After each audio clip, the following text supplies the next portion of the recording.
The chamber was beautiful in a way that hurt to look at.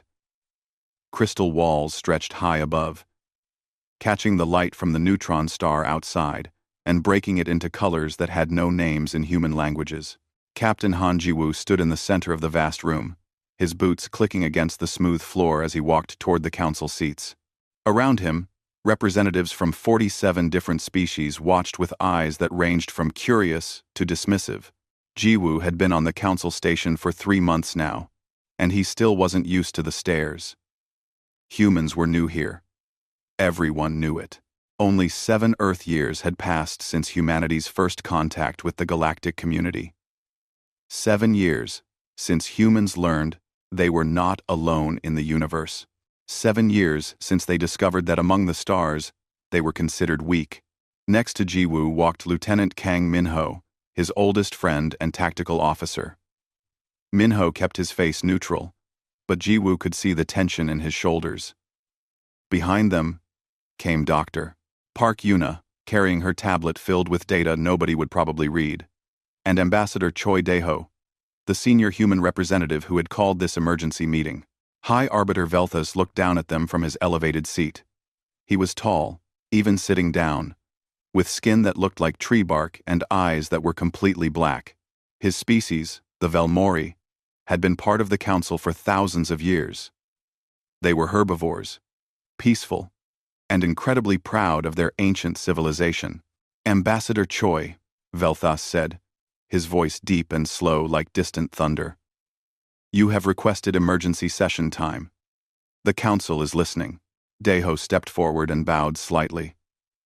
Jiwoo had learned that humans had to be careful here. Too aggressive, and the council thought them barbaric.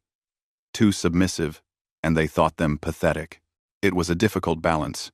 Thank you, High Arbiter, Daeho said. The situation is urgent. The Vekroth have struck again. Colony World, Petra 7, was attacked 4 days ago. 2,000 civilians are dead. The survivors are traumatized. This is the 8th attack in 4 months. Murmurs rippled through the council chamber. Speaker Coolnith. A floating mass of gas held together by some technology Jiwoo didn't understand, pulsed with angry colors. The Vekroth are savages. We know this. Our peacekeeping forces are working to locate their base. Your peacekeeping forces have failed? Daeho said flatly. Every time. The Vekroth attack, kill, steal, and disappear. Your ships arrive too late. Your soldiers are not prepared for this kind of enemy. Warden Cresvol clicked his mandibles together, a sign of irritation in his insectoid species. Careful, human. The Council's military has protected this galaxy for millennia. Your species has been here for barely a moment. You know nothing of war. Jiwoo felt something cold settle in his chest. He glanced at Minho, who raised an eyebrow slightly. They both knew that statement was wrong. Deeply, terribly wrong. But they said nothing. Not yet. Daeho continued. I am not criticizing the Council's military. I am stating facts. The Vekroth are predators. They think like predators. They act like predators. And your forces, with all respect, are not equipped to fight predators. And humans are? Velthas asked. There was amusement in his voice, which stung more than anger would have. You come from a death world. Yes, you survived difficult conditions on your planet. But you have no advanced technology. Your weapons are primitive. Your ships are slow. What could humanity possibly offer that the Council cannot provide? Daeho turned and nodded at Jiwoo. This was the moment they had planned for. Jiwoo stepped forward, his hands clasped behind his back in a military stance that felt natural after 16 years of service. Permission to speak freely, High Arbiter? Velthas gestured with one long-fingered hand. Granted. You're right that we come from a death world, Jiwoo said, his voice calm and clear. Earth tried to kill us in every way possible.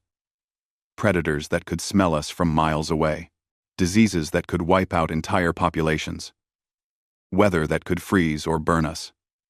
Earthquakes. volcanoes, floods. Our planet was actively hostile to our existence. Yes, Veltha said patiently. This is known. You survived. It is admirable. But survival does not make you warriors. You misunderstand, Jiwoo said. We didn't just survive Earth. We conquered it. Every predator that hunted us, we hunted back. We turned wolves into pets. We made friends with animals that should have been our enemies. We found diseases, and we destroyed them. We looked at the most dangerous animals on our planet, and we put them in zoos for our children to stare at safely. The chamber had gone quiet. Jiwoo could feel all those alien eyes on him now, really looking at him for the first time. And when there were no more predators to fight, Jiwoo continued, we fought each other, for thousands of years. We have fought wars that killed millions. We have created weapons that could destroy our entire planet. We have studied death and violence and combat in ways that would horrify most species in this chamber. Not because we wanted to, because we had to.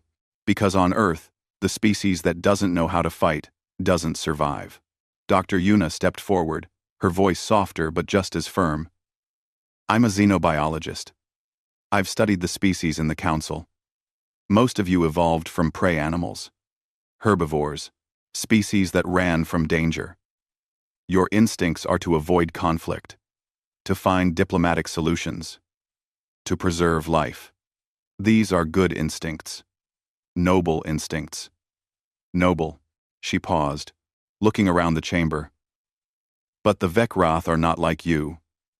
They evolved from pack hunters, ambush predators. They understand violence in ways you don't. They think in ways you can't. And that's why you can't stop them. Warden Kreisval stood up, his exoskeleton clicking.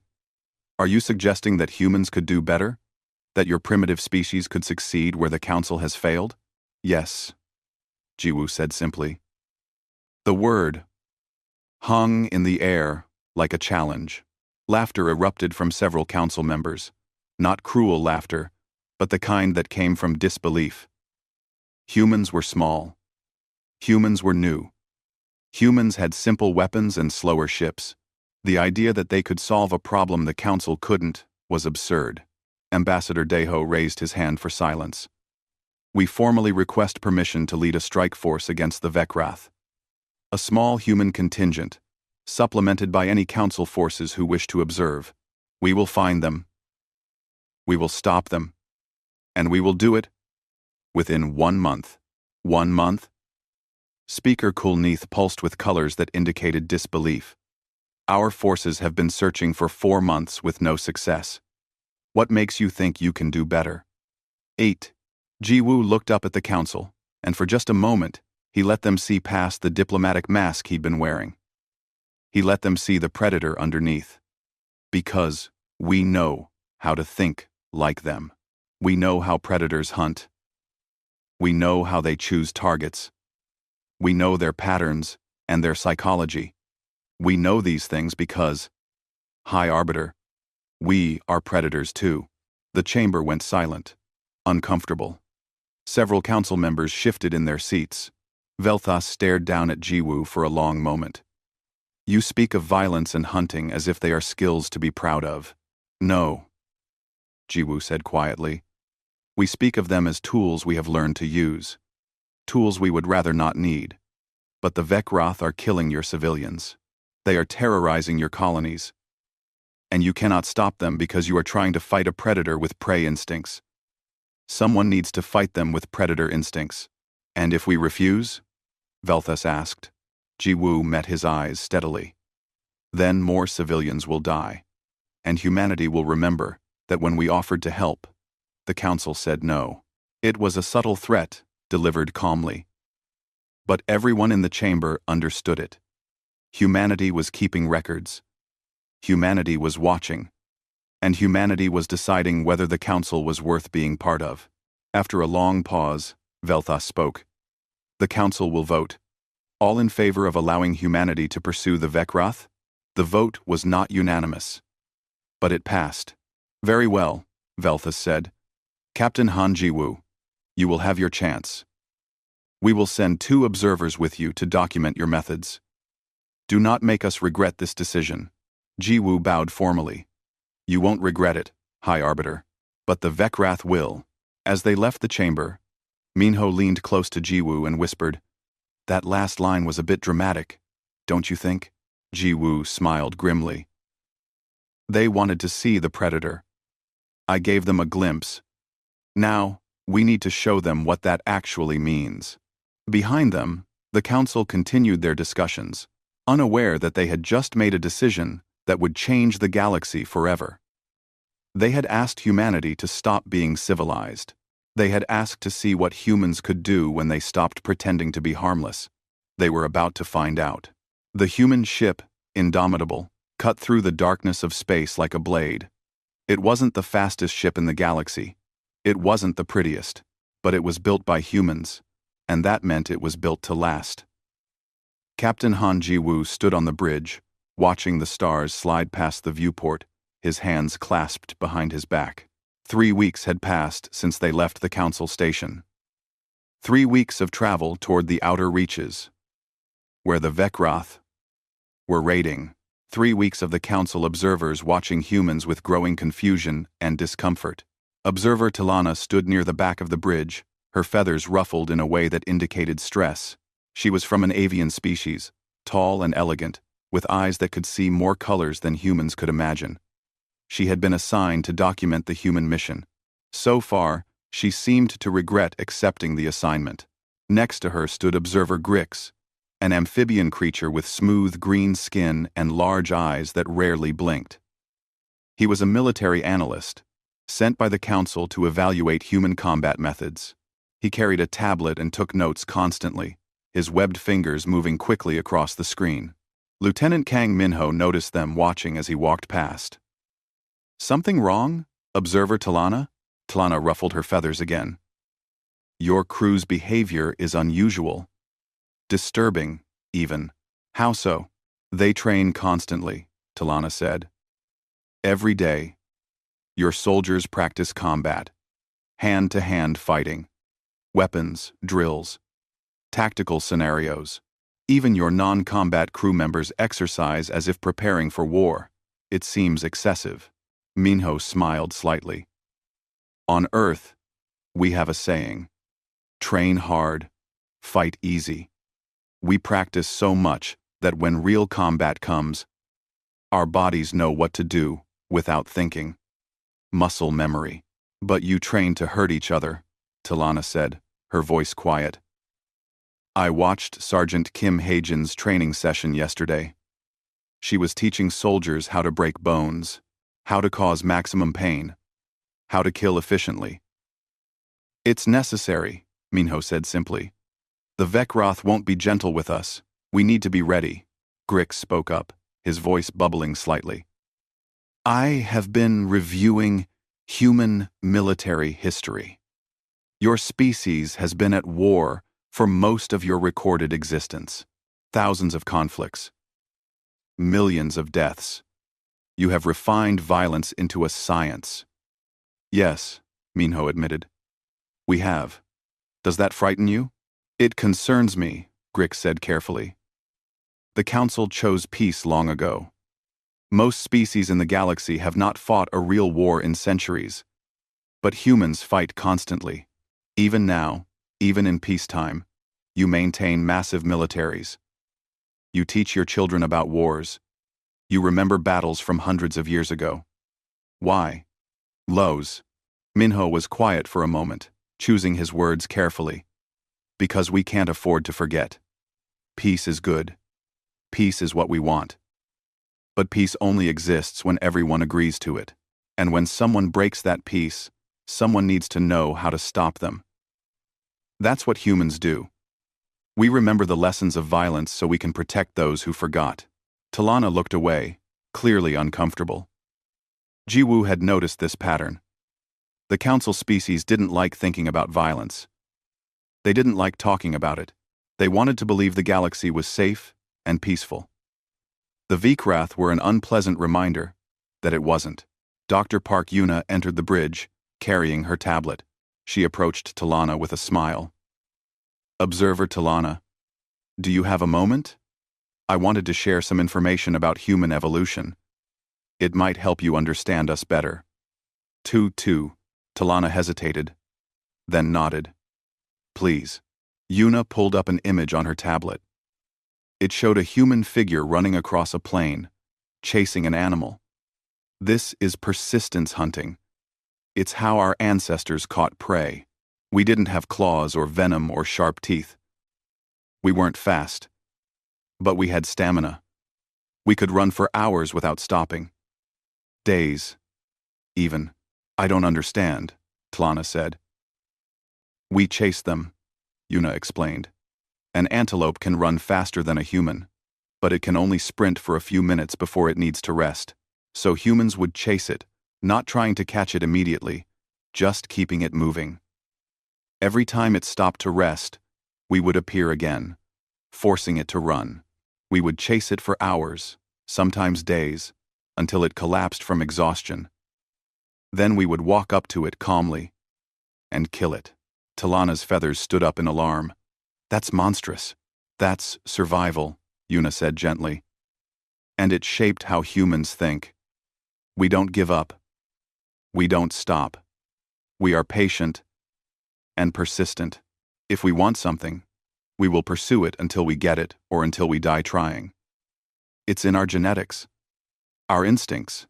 Grix was taking notes rapidly. This explains the physical training. You are maintaining the endurance that allowed your species to survive. Exactly, Yuna said. And it's not just physical. Humans are pack hunters. We work in groups. We coordinate. We communicate constantly. We trust each other with our lives because our ancestors had to trust their hunting partners. A human alone is dangerous. A group of humans working together is unstoppable. Sergeant Kim Heejin entered the bridge at that moment, her combat uniform still damp with sweat from training. She was shorter than most of the crew, but moved with a confidence that made her seem larger. Her eyes were sharp, constantly scanning, always alert. Captain, Heijin said, saluting. Training is complete. The team is ready. Good, Jiwoo said. Join us, Sergeant. We're educating our observers. Heijin glanced at Talana and Grix, then nodded. What do they want to know? What? Why humans train so aggressively? Minho said. Heijin smiled. But it wasn't a warm smile. Because when you're in combat, you don't rise to the occasion. You fall to your level of training. If you train soft, you die hard. If you train hard, you have a chance to live. You speak of death very casually, Talana observed. I speak of it realistically, Heijin corrected. I'm a soldier. Death is part of my job. I've lost friends in combat. I've killed enemies. I don't enjoy it, but I accept it, and I prepare for it. Jiwoo pulled up a star chart on the main screen. We're approaching the Vekrath hunting grounds. Observer Grix. You've studied their attack patterns. What have you learned? Grix moved closer to the screen, his large eyes reflecting the light. The Vekrath hit 8 colonies in 4 months. The attacks appear random at first, but there are patterns. They prefer isolated settlements. Populations between 1 and 5,000. Minimal defenses. They strike quickly, take what they want, kill anyone who resists, and disappear before help arrives. Exactly, Jiwoo said. Now, the Council has been trying to track them back to their base. That's logical. Find the source, eliminate the threat. But it hasn't worked. Why? Because space is vast, Grix said. And the Vekrath are mobile. They could be anywhere. No, Jiwoo said. The Council failed because they're thinking like prey. They're reacting, waiting for the attack, then trying to follow the trail afterward. But trails go cold. Ships disappear. By the time Council forces arrive, the Vekrath are long gone. Minho stepped forward. But if you think like a predator, you don't follow the trail backward. You follow it forward. I don't understand, T'Lana said. Hagen explained. The Vecwrath are hunters. They're choosing their targets based on specific criteria. If we understand what they're looking for, we can predict where they'll strike next. Then we don't chase them. We wait for them. Jiwoo pointed to a location on the star chart. This is Colony Outpost Zeta 9. Population 3,000. Mining settlement. Minimal defenses. Isolated location. Based on the Vecwrath's pattern, this is their next logical target. You can't know that for certain, Grix protested. No, Jiwoo admitted. But I'm confident. Confident enough to bet on it. And if you're wrong? T'Lana asked. Then we move to the next likely target and wait again, Minho said. Humans are very good at waiting. Remember the persistence hunting? We can do this for months if we need to. But you said 1 month, T'Lana reminded him. You promised the council results in 1 month. Jiwoo smiled. I won't need a month. The Vecwrath will hit Zeta 9 within 5 days. How can you possibly know that? Because I'm thinking like them, Jiwoo said. They've established a pattern. They're confident. They think they're safe. They think no one can stop them. They're wrong. And in 5 days, they're going to learn what happens when you hunt in territory that humans are protecting. Corporal Lee Tae-jun, the demolitions expert, had been listening quietly from his station. He spoke up now, his voice cheerful. I've already started preparing the surprises. Zeta 9 is going to be very educational for our Vecwrath friends. Surprises? Grix asked, nervously. Traps, Tae-jun said happily. Explosives. Ambush points. Kill zones. We're going to turn that colony into a maze where every wrong turn leads to something unpleasant. The Vecwrath think they're hunting easy prey. Instead, they're going to walk into a trap designed by humans who have been perfecting the art of killing for 10,000 years. T'Lana looked genuinely distressed. This is dishonorable. You're planning to deceive them. To trick them. Yes, Jiwoo said simply. Honor is a luxury that predators can't afford. The Vecwrath aren't coming to Zeta 9 for an honorable duel. They're coming to kill civilians and steal resources. We're going to stop them using every advantage we have. If that seems dishonorable to you, remember that honor doesn't mean much to the families of the people they've killed. The bridge fell silent. Outside the viewport, stars continued sliding past. The Indomitable pushed forward into the darkness, carrying its human crew and their cargo of controlled violence toward an inevitable confrontation. Yuna approached T'Lana and spoke softly. I know this is hard for you to understand. Your species evolved without predators. You've never had to think this way. But please try to understand that humans aren't cruel. We're just realistic. We know what violence looks like because we've lived with it forever. And because we know it so well, we know how to end it. T'Lana didn't respond. She simply stared out at the stars, her feathers still ruffled, clearly wrestling with what she was witnessing. Jiwoo watched her for a moment, then returned his attention to the star chart. In 5 days, maybe less, the Vecwrath would arrive at Zeta 9, expecting easy prey. Instead, they would find humans waiting for them, and the Council was about to learn that the most dangerous predator in the galaxy wasn't the one that looked frightening. It was the one that looked harmless, until it was too late. Colony Outpost Zeta 9 looked peaceful from orbit. Small buildings clustered around mining facilities, connected by simple roads. Lights glowed in windows, where families were having dinner. Children played in the streets. It looked like exactly what it was supposed to be. An easy target. Major Yoon Sojun stood in the colony's command center, watching the surveillance screens with focused intensity. Around him, human soldiers moved with quiet efficiency, checking weapons, reviewing tactical plans, testing communication systems.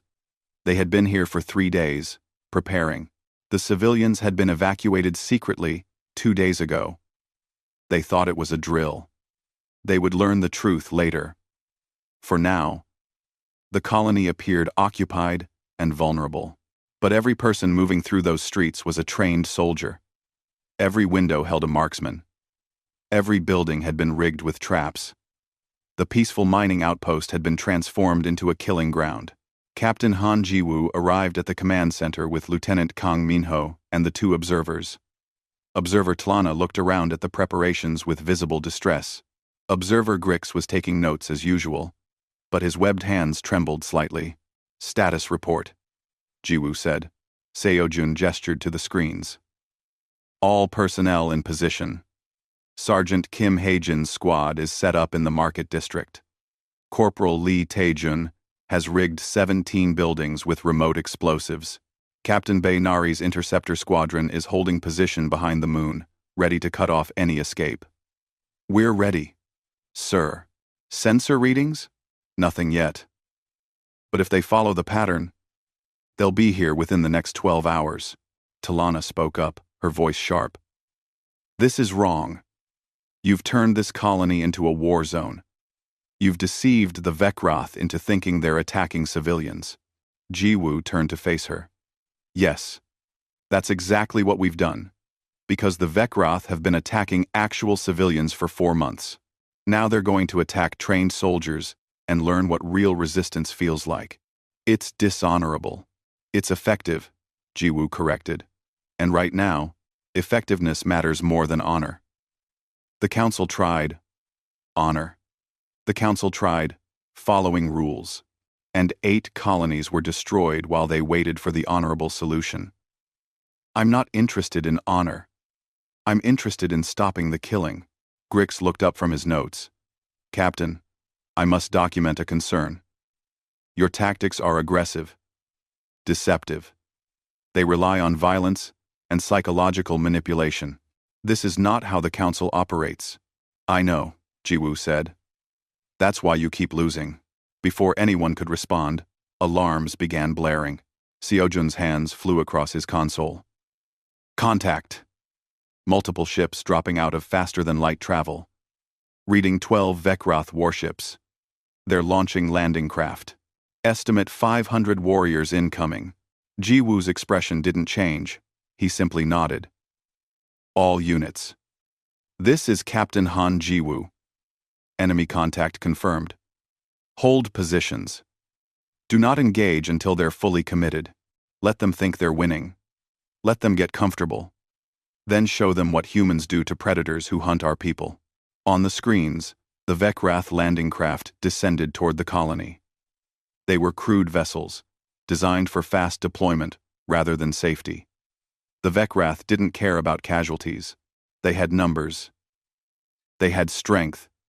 They had the element of surprise. Or they thought they did. The landing craft touched down in the colony's main plaza. Ramps dropped. Vekroth warriors poured out, their armored bodies moving with predatory grace. They stood about 7 feet tall, with thick scaled skin and powerful limbs. Their faces were almost reptilian, with rows of sharp teeth and eyes that saw well in low light. They carried weapons that looked primitive but effective. Energy blades, projectile rifles, and what appeared to be some kind of plasma thrower. The warriors spread out quickly, moving toward buildings where they expected to find terrified civilians. Instead, they found empty streets. War leader Threshkar emerged from the largest landing craft. He was bigger than the other Vekroth, with scars covering his scales and trophies hanging from his armor. He looked around at the quiet colony and snarled something in his language. "He's suspicious," Minho translated, listening to the communication intercepts. "He says it's too quiet. He's ordering his warriors to search the buildings." "Let them look," Jiwoo said calmly. The Vekroth warriors kicked in doors and stormed buildings. For a few minutes, nothing happened. The warriors began to relax. Maybe the civilians had heard them coming and fled. Maybe this would be easier than they thought. Then Sergeant Kim Haejin gave a single command over the radio. "Light them up." The colony exploded into violence. Windows that had looked empty suddenly blazed with muzzle flashes. Human soldiers opened fire from concealed positions, their bullets punching through Vekroth armor with precision that came from thousands of hours of training. The Vekroth warriors scattered, looking for cover, shocked by the sudden ambush. Threshkar roared orders, trying to organize his forces. The Vekroth were experienced raiders. They had faced resistance before, but they had never faced resistance like this. Hajin's squad moved through the market district like ghosts. They appeared from behind cover, fired controlled bursts, then disappeared before the Vekroth could return fire. They used the environment perfectly, turning every corner into a potential ambush point, every shadow into a threat. One group of Vekroth warriors charged into a building, thinking they had found an easy target. Corporal Li Taijun watched them enter on his surveillance screen, counted to 3, and pressed a button. The building collapsed inward, the explosion carefully controlled to trap the warriors inside without damaging surrounding structures. "That's 14 down," Taijun reported cheerfully. "Who wants to try the convenience store next? I put something special in there." Talana was staring at the screens in horror. "This is slaughter." "No," Minho corrected. "Slaughter is what the Vekroth did to the 8 colonies they attacked. This is combat. Fair combat, even, since the Vekroth are armed and trained and chose to be here. The civilians they killed had no choice and no chance." Major Yoon Sojun's voice came over the radio, calm despite the chaos around him. Enemy forces attempting to breach the mining facility, moving to intercept. On one screen, Jiwoo watched Sojun lead his Marines in a textbook defensive maneuver. The Vekroth outnumbered them 3-1, but the humans held their ground, using superior positioning and coordinated fire to make every shot count. When the Vekroth tried to flank them, Sojun had already positioned soldiers to cover that angle. When they tried to charge, they ran into carefully placed obstacles that channeled them into kill zones. Threshkar realized what was happening. His warriors weren't winning. They weren't even holding their own. They were being systematically dismantled by an enemy that thought differently than anything they had faced before. He ordered a retreat. That was when Captain Baynari's squadron dropped from behind the moon.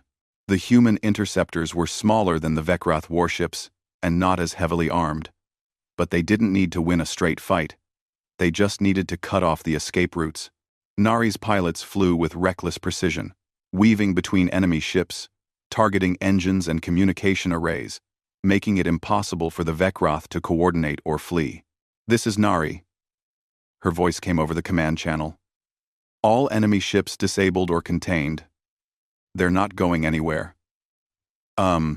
Jiwoo activated the open channel that would broadcast to all Vekroth forces. When he spoke, his voice was cold and hard. "Vekroth warriors, this is Captain Han Jiwoo of Earth. You came here to hunt. You thought you would find easy prey. Instead, you found predators who are better at this than you are. Your ships are disabled. Your warriors are surrounded.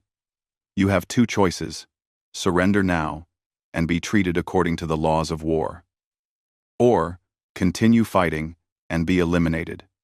You have 60 seconds to decide." Threshkar's response came immediately, a roar of defiance and hatred. He would never surrender. He would fight until death. "Understood," Jiwoo said quietly. "Major Sojun, finish it." What happened next was fast and brutally efficient. The human forces closed in, giving the Vekroth no room to maneuver. It wasn't heroic. It wasn't dramatic. It was just soldiers doing a job they had trained for their entire lives. Within 10 minutes, the battle was over. Threshkar died fighting, as he had promised. Most of his warriors followed him. A few, seeing their leader fall, threw down their weapons and surrendered. The humans accepted their surrender without hesitation, treating the prisoners with professional courtesy. The command center fell silent except for the quiet sounds of soldiers reporting in, confirming casualties, securing the area. Human losses were minimal. 3 wounded, none seriously. The Vekroth had lost over 400 warriors. It wasn't even close. Talana stared at the screens, her feathers completely flat against her body in a way that indicated shock. "I have never seen anything like that." "No." Jiwoo agreed. "You haven't. The council species don't fight like this. You don't think like this. You can't understand how to fight predators because you've never been predators. Grix had stopped taking notes. His large eyes were fixed on Jiwoo. You knew exactly what would happen. You planned every detail. You turned their attack into your victory before they even arrived. Yes, Jiwoo said. That's what humans do. We don't just react to threats. We anticipate them. We prepare for them. We turn our enemies' strengths into weaknesses. The Vekrath were strong and numerous. But strength doesn't matter if you can't use it effectively. Numbers don't matter if you're being outmaneuvered. Dr. Park Yuna entered the command center, her expression sad but not shocked. She had expected this outcome. There will be questions about this. The council will be disturbed by your methods. Let them be disturbed, Jiwoo said. They asked us to stop the Vekrath. We stopped them. If they don't like how we did it, they can try it their way again. We both know what will happen. Minho was coordinating the cleanup and prisoner processing. He looked up at Jiwoo with a slight smile. You know what the worst part is for the Vekrath? They thought they were the scary ones. They thought they were the monsters everyone should fear. They had no idea what real predators look like. Outside, human soldiers moved through the colony, checking for any remaining threats, helping wounded prisoners, beginning the work of restoring the outpost. They moved with calm efficiency, already thinking about the next task, the next mission. Talana finally found her voice. What are you going to do with the prisoners? Follow the rules of war, Jiwoo said. Given medical care. Held securely but not cruelly. Eventually, they'll be returned to their people. Why? Why show them mercy when they showed none to your colonies? Jiwoo looked at her steadily. Because we're not like them. We're capable of terrible violence when necessary. But we're also capable of mercy when it's deserved. That's what makes humans different from monsters. Monsters only know how to destroy. Humans know when to destroy and when to show compassion. We choose. That choice is what keeps us human. He turned back to the screens, watching his soldiers work. Now, we take this information back to the council. We show them what happened here, and they're going to have to decide what they think about humanity.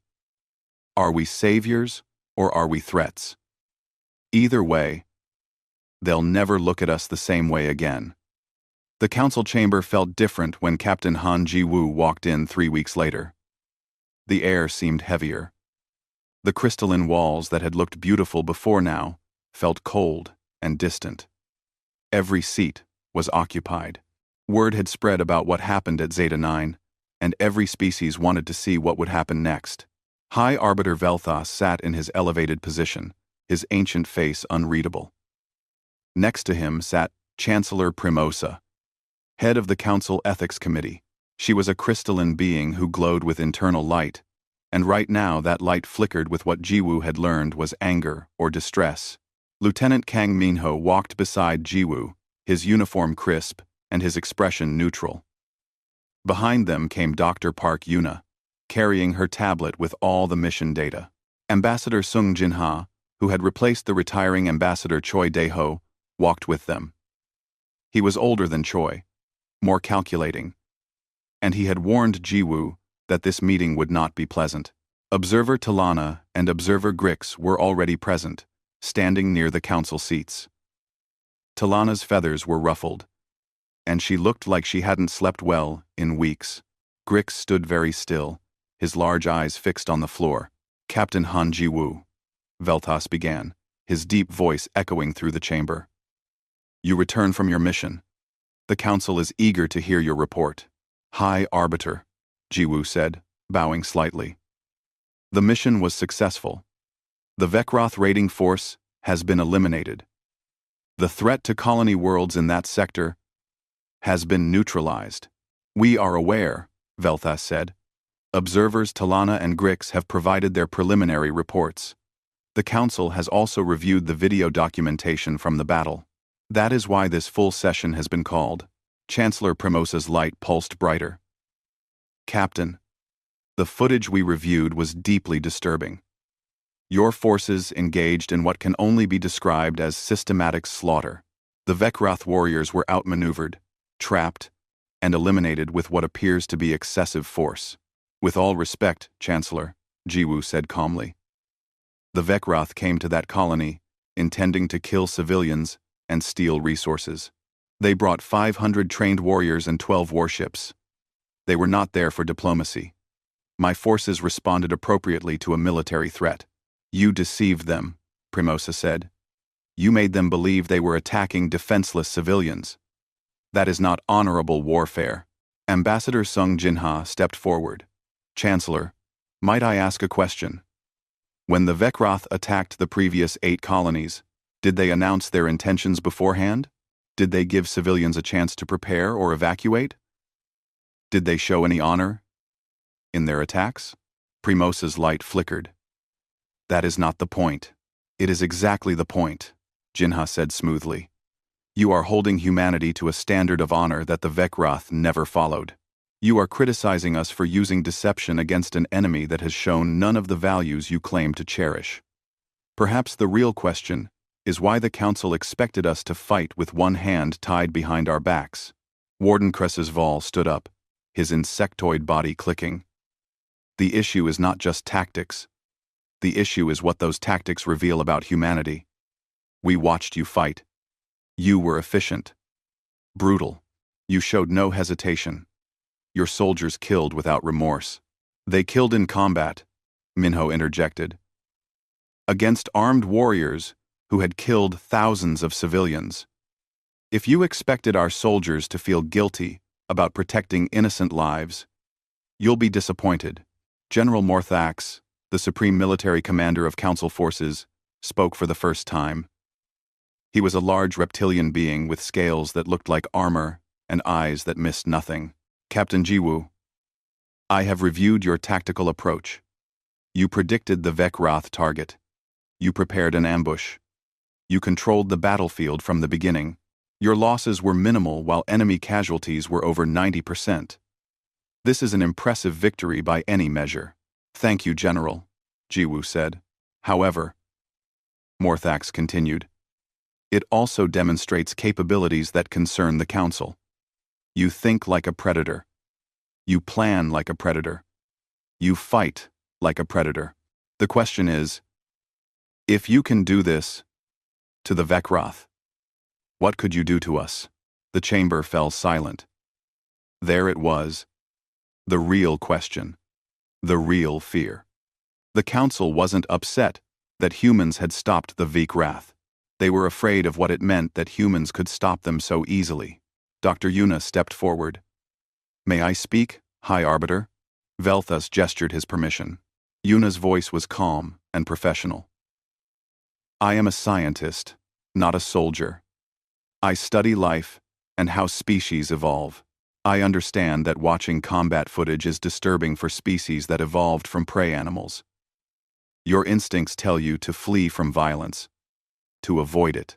But please understand that human instincts are different. She activated her tablet, projecting images onto the chamber's main screen. This is Earth, our homeworld. When humans evolved, we were surrounded by predators. Big cats, bears, wolves, venomous snakes.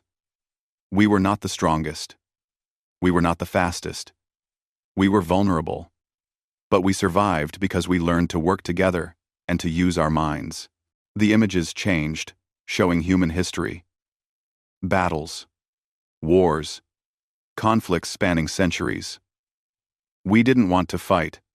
We wanted to live peacefully, but peace is a luxury that requires strength to maintain. So we learned. We studied violence, so we could end violence. We became experts in combat, so we could protect those who couldn't protect themselves. She looked around the chamber. You asked what humans would do to the Council. The answer is nothing, unless you give us a reason. We don't want war. We want cooperation, but we will not be victims. We will not watch innocent people die when we have the skills to stop it.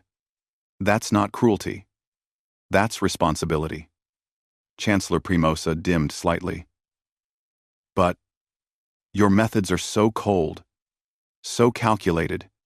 You treat war like a science experiment. Because it is, Jiwoo said. War is about problem-solving under pressure. It's about using limited resources to achieve specific objectives. It's about understanding your enemy better than they understand themselves. Yes, it's violent. Yes, people die. But approaching it with emotion instead of calculation leads to more deaths, not fewer. Speaker Coolnith, the floating gas being, pulsed with colors. Observer Talana. You were present for the entire mission. What is your assessment? Talana hesitated, her feathers rippling with conflicting emotions. High Arbiter. I was horrified by what I witnessed. The human approach to warfare is unlike anything in Council history. They are efficient killers. They plan every detail. They show no hesitation. She paused, then continued. But I must also report that they showed mercy. When Vecrath warriors surrendered, humans accepted immediately. Prisoners were treated well, given medical care, fed, housed, safely. Captain Jiwoo could have killed all of them. His soldiers wanted to. I think, after seeing what the Vecrath had done to those 8 colonies. But Jiwoo ordered restraint. He said that mercy was a choice humans could make because they were strong enough to afford it. Grix spoke up, his voice bubbling with nervousness. I have analyzed human combat doctrine extensively. They have strategies for every possible scenario. Defense, offense, siege, ambush, urban combat, space combat. They have thought about every type of warfare and developed solutions. This is concerning because it means they are always prepared. But, Grix continued, I must also note that humans have strong rules of war. They protect civilians. They treat prisoners humanely. They distinguish between combatants and non-combatants. They have ethics, even in violence. This is unusual for a predator species. General Morthax rumbled thoughtfully. Captain, I have a question. If the Council were to restrict human military activities, would you comply? Jiwoo met his eyes steadily. That depends on the restrictions.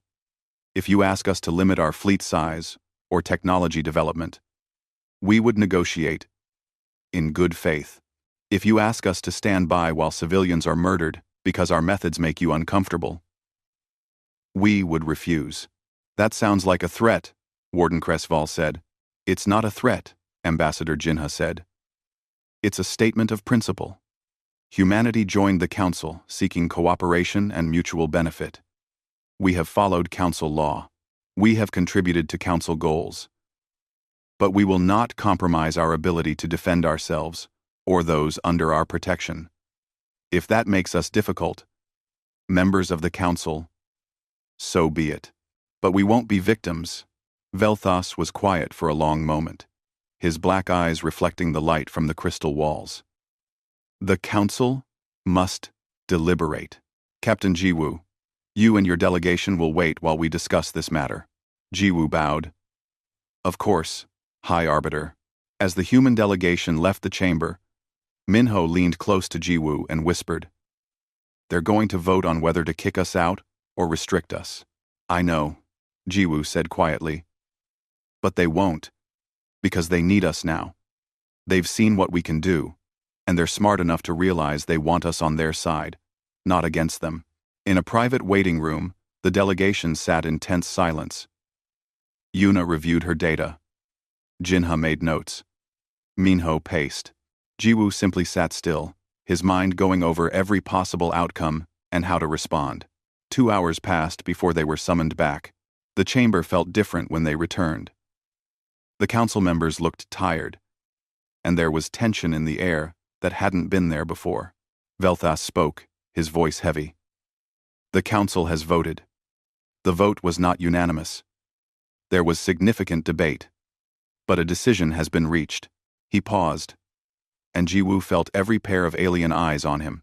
humanity will be designated as an apex species. This is a new classification that recognizes your unique capabilities and nature. You will have expanded military authority and will be permitted to maintain forces beyond standard council limitations.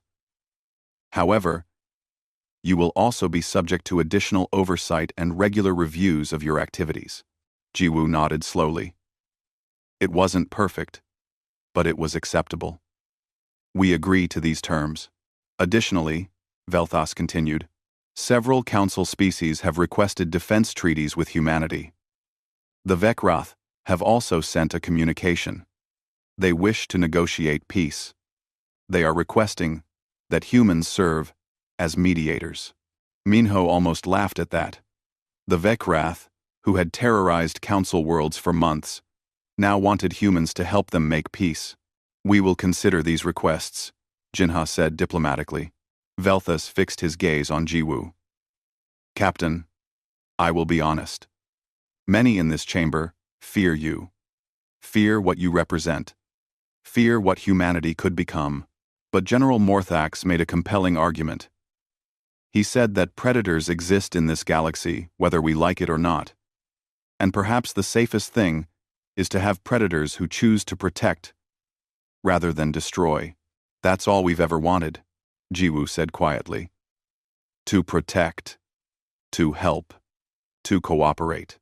We just needed you to understand that protection sometimes requires strength, and strength sometimes looks frightening. As they left the chamber, Observer Talana approached them.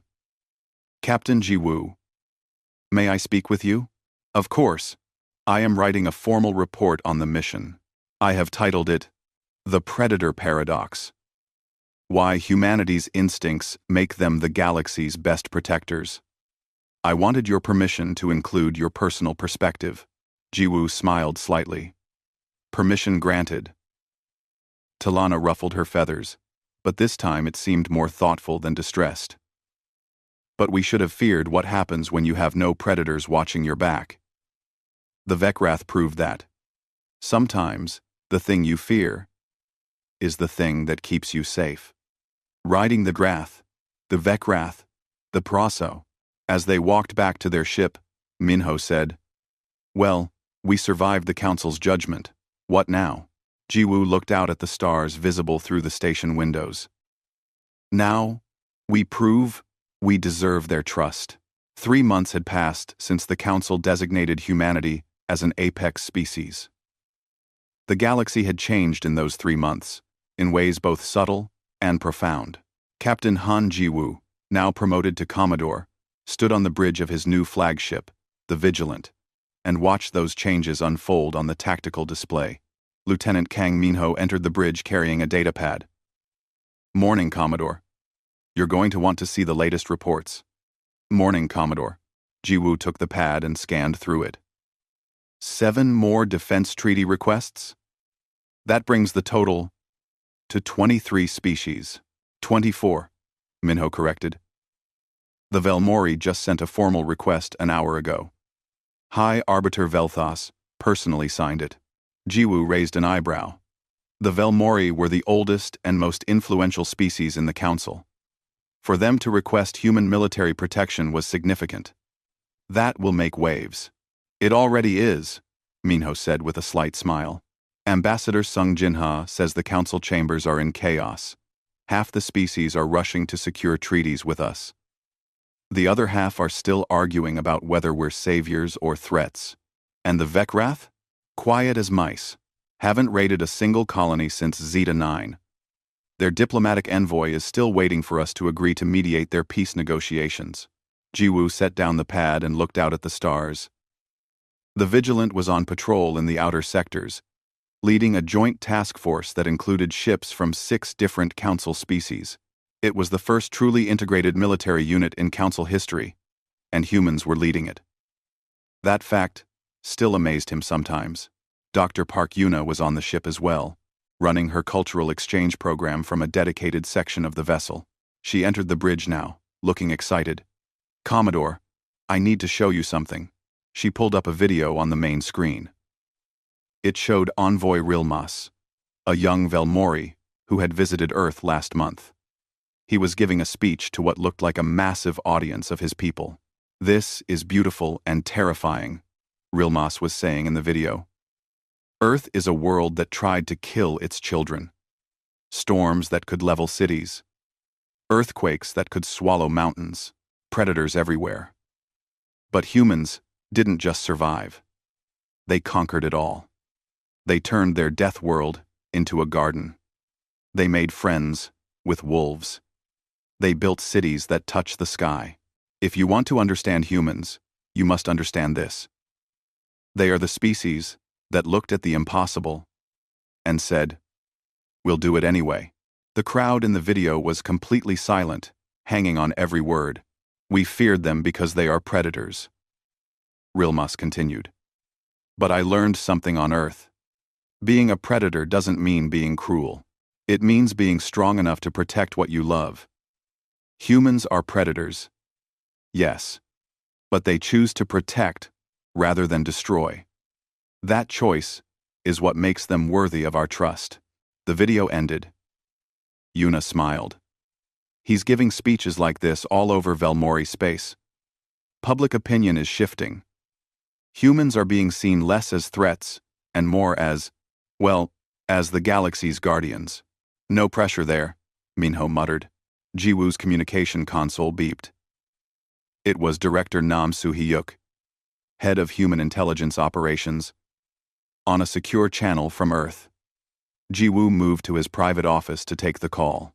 Soo-hyuk's face appeared on the screen. He was in his 50s, with gray hair and eyes that seemed to see everything.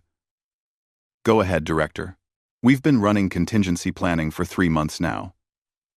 Defense scenarios for every Council species.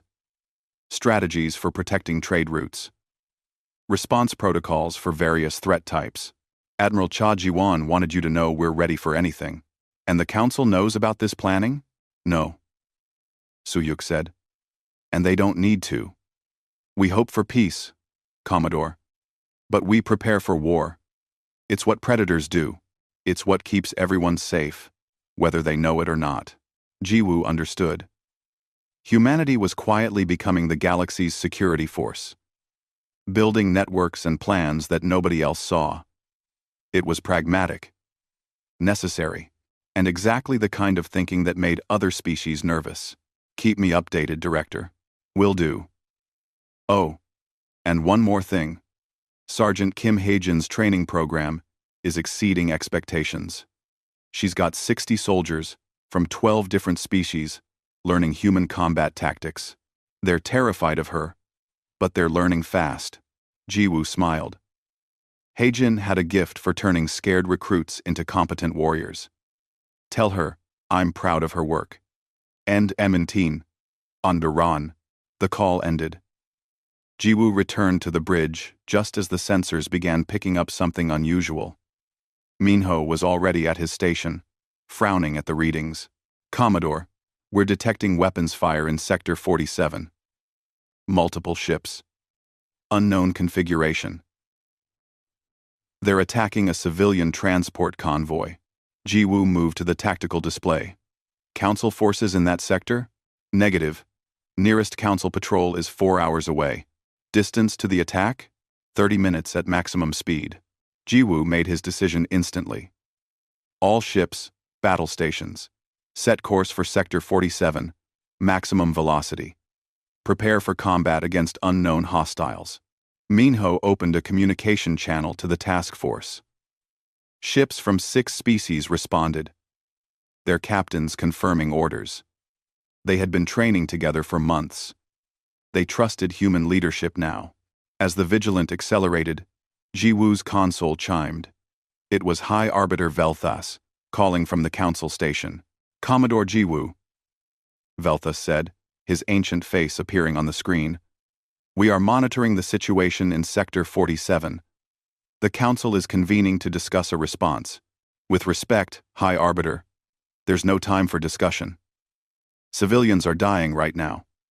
We're responding." "You don't have authorization," Velthas said, but his tone wasn't angry. It was almost curious. "I have authorization from my conscience," Jiwoo said. And from the defense treaties we've signed. If the Council wants to punish me later, they can. But right now, I'm doing my job. Velthas was quiet for a moment. You're not waiting for Council approval. No, sir. Because someone needs to act, and the Council is still learning how to move fast. We'll send our report afterward. Vigilant out. He closed the channel. Minho looked at him with concern. That might have consequences. I know, Jiwoo said. But what's the alternative? Wait for permission while people die? That's not who we are. 28 minutes later, the Vigilant and its task force dropped into Sector 47. The scene was chaos. 6 civilian transports were under attack by what appeared to be pirate vessels of a design nobody recognized. The pirates were firing indiscriminately, clearly planning to destroy the transports and salvage what they could. Unknown vessels, Jiwoo broadcast on all channels. This is Commodore Han Jiwoo of the Galactic Council Defense Force. Cease fire immediately and surrender, or we will engage. The response was weapons fire directed at the Vigilant. Understood, Jiwoo said calmly. All ships. Engage at will. Remember your training. Protect the civilians. Disable enemy vessels where possible. Let's show them what a real defense force looks like. The battle was brief and one-sided. The pirates weren't prepared for coordinated military response. They expected easy prey. Instead, they found a task force led by humans who had spent millennia perfecting the art of combat. Within minutes, 4 pirate vessels were disabled. 2 more tried to flee but were intercepted by Captain Bay Nari's fighter squadron, which had launched from the Vigilant at the start of the battle. The final pirate ship attempted to ram one of the civilian transports, perhaps hoping to take hostages. Jiwoo gave one order. Nari, stop them. Nari's voice came back, cold and professional. The pirate ship's engines exploded. The vessel went dead in space, unable to maneuver, unable to hurt anyone. Civilian transports. This is Commodore Jiwoo. You're safe now. Please stand by while we secure the area and provide medical assistance if needed. The response from the transport captains was gratitude, mixed with shock. They had expected to die. Instead, help had arrived in less than 30 minutes. Major Yoon Seojun led a boarding party onto the disabled pirate vessels. The pirates surrendered without resistance once they realized they were facing human marines. Seojun reported back an hour later. Commodore, the pirates are from an unknown species. They've been operating in this region for weeks, hitting undefended targets. They thought the Council couldn't respond fast enough to stop them. They were right about the Council. They just didn't expect humans. Back on the Vigilance Bridge, communications started flooding in. Council species were watching. They had seen the entire engagement. They had seen humans respond without waiting for permission. They had seen the task force work together with perfect coordination. They had seen civilians saved. High Arbiter Velthas called again. This time, he didn't look angry. He looked thoughtful. Commodore, the Council has finished its emergency session. Am I being reprimanded, High Arbiter? No, Velthas said. You are being thanked. General Morthax argued that you did exactly what an apex species should do. The Council has voted to grant you expanded authority to respond to emergencies without prior approval. Jiwoo was genuinely surprised. That's a significant change in policy. It is, Velthas agreed. But necessary. I have realized something, Commodore. You asked me a question months ago, though not directly. You asked what humans are. I have an answer now. What are we, High Arbiter? You are the ones who run toward danger, not away from it, Velthas said. You are the ones who protect the pack, even when the pack fears you. You are predators. Yes, but you are predators who have chosen to be guardians. And perhaps that is exactly what this galaxy needs. The call ended. The bridge was silent for a moment. Then Minho spoke, his voice thoughtful. Do you think they'll ever fully trust us? Captain Bay Nari had just returned from her fighter, and heard the question. Trust? Maybe not completely, but they respect us. And in this galaxy, respect keeps you alive. Dr. Yuna approached Jiwoo with her tablet. I've been documenting everything. The battle. The rescue. The Council's response. This is history, Commodore. This is the moment when humanity became the galaxy's shield. We didn't ask for that role, Jiwoo said. No, Yuna agreed. But we're suited for it. We understand violence well enough to control it. We understand danger well enough to face it. And we understand fear well enough to protect those who feel it. Later that evening, Jiwoo stood alone in his quarters, looking out at the stars. His door chimed. Come in. Lieutenant Kang Minho entered, carrying 2 cups of coffee.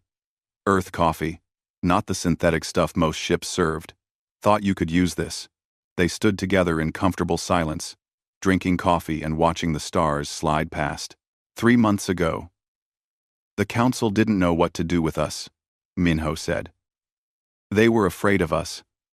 Some of them wanted us gone. Now look at us. Leading task forces. Signing treaties. Responding to emergencies. We've become essential. It's a lot of responsibility, Jiwoo said quietly. It is, Minho agreed. But someone has to carry it. And humans have been carrying heavy burdens for 10,000 years. We know how to bear the weight. Jiwoo smiled slightly. Maybe she's rubbing off on me, Minho said with a grin. Then his expression grew serious. But she's right. You know, we are the galaxy's shield now. And that's not a bad thing to be. Observer Talana had sent her final report to the Council the week before. Jiwoo had been given permission to read it. The conclusion stuck in his mind. We feared the predator. We should have feared what happens when you have no predators watching your back. Humanity has shown us that strength without compassion is cruelty. But compassion without strength is weakness. They have both. They are capable of terrible violence. But they choose to use that capability for protection rather than destruction. That choice, made every day, is what makes them worthy of being called guardians. The galaxy is safer with humans in it. Not because humans are gentle, but because they are strong enough to be gentle when it matters. The communication console beeped. It was Admiral Cha Ji-won from Earth Command. Commodore, we're picking up unusual readings in the frontier sectors. Could be nothing. Could be something. We're sending you the data. Jiwoo set down his coffee and moved to the console. The readings showed unknown energy signatures, unlike anything in Council databases. Ships, maybe, or something else. Whatever it was big. Admiral, I'll take the task force to investigate. We'll report back in 48 hours. Understood, Commodore. Be careful out there. Jiwoo looked at Minho. Alert the task force. Plot a course to the frontier. Let's see what we're dealing with. As the vigilant turned toward the unknown, Jiwoo felt something he hadn't felt in months. Not fear. Exactly. More like anticipation. This was what humans did. They ran toward the unknown. They faced the dangers that others couldn't or wouldn't face. The galaxy had asked to see what humanity was capable of when they stopped being civilized. Now the galaxy knew. And instead of being afraid of that knowledge, most species were grateful for it. Humanity had become what the galaxy needed. Predators who chose to protect. Warriors who preferred peace.